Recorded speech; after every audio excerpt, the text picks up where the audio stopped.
Hello दोस्तों, स्वागत करते हैं उसके बीच में आपके अपने चैनल स्टडी मिरर पर। दोस्तों बात करेंगे बेसिक शिक्षा विभाग यूपी टीईटी की जगह हो डिपार्टमेंटल एग्जाम, क्या बोलती है पब्लिक, सबको डिस्कस करेंगे इस वीडियो के माध्यम से। तो वीडियो बिना स्किप करते बने रहिए मेरे साथ आपके अपने चैनल स्टडी मिरर पर। जो लोग चैनल पर नए हैं तो प्लीज़ चैनल को लाइक करें, शेयर करें, सब्सक्राइब करें, साथ में बेल आइकन दबाना ना भूलें ताकि मेरे वीडियो नोटिफिकेशन आप तक पहुँचते रहें।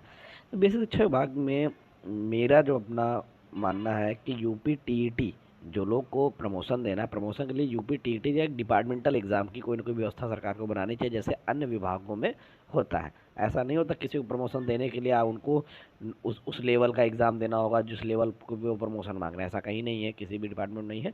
तो मेरे हिसाब से कि यहाँ पर प्रमोशन का एग्ज़ाम बनाना चाहिए सीधा। और यूपी टीईटी जो होता है, या फाइनली 1 से 5 वाला भी या 6 to 8 वाला है, ये एग्ज़ाम सिर्फ और सिर्फ नए लोगों के लिए होता है। यहाँ पर पूरा बेसिक चीज़ें होती हैं, उनको पढ़ाने का तरीका देखना होता है जो। और यहाँ प्रमोशन का मतलब होता है यहाँ एक ऑलरेडी एक्सपीरियंसड इंसान है, ठीक है।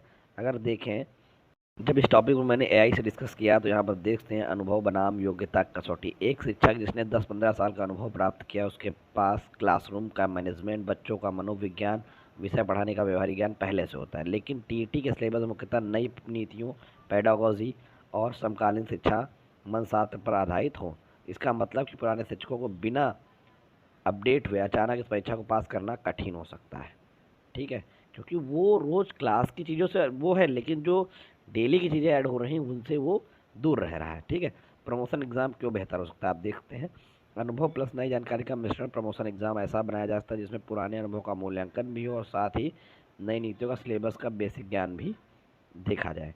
संतुलन यह ना तो पुराने शिक्षकों को बाहर करता है, ना ही बच्चों के शिक्षा गुणवत्ता से समझौता करता है।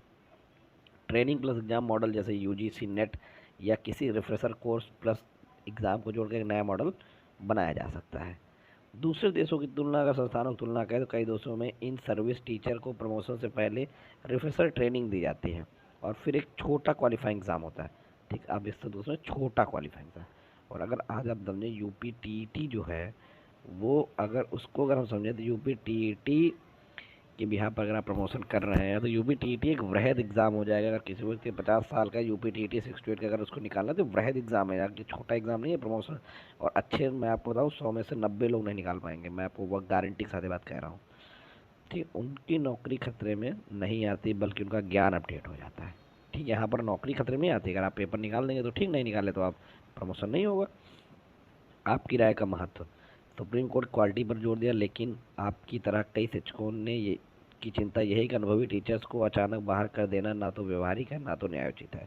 अगर सरकार को एनसीटी इस पर विचार करे तो प्रमोशन एग्ज़ाम या रिफ्रेशर एग्ज़ाम मॉडल पर एक विन विन समाधान हो सकता है, ठीक है।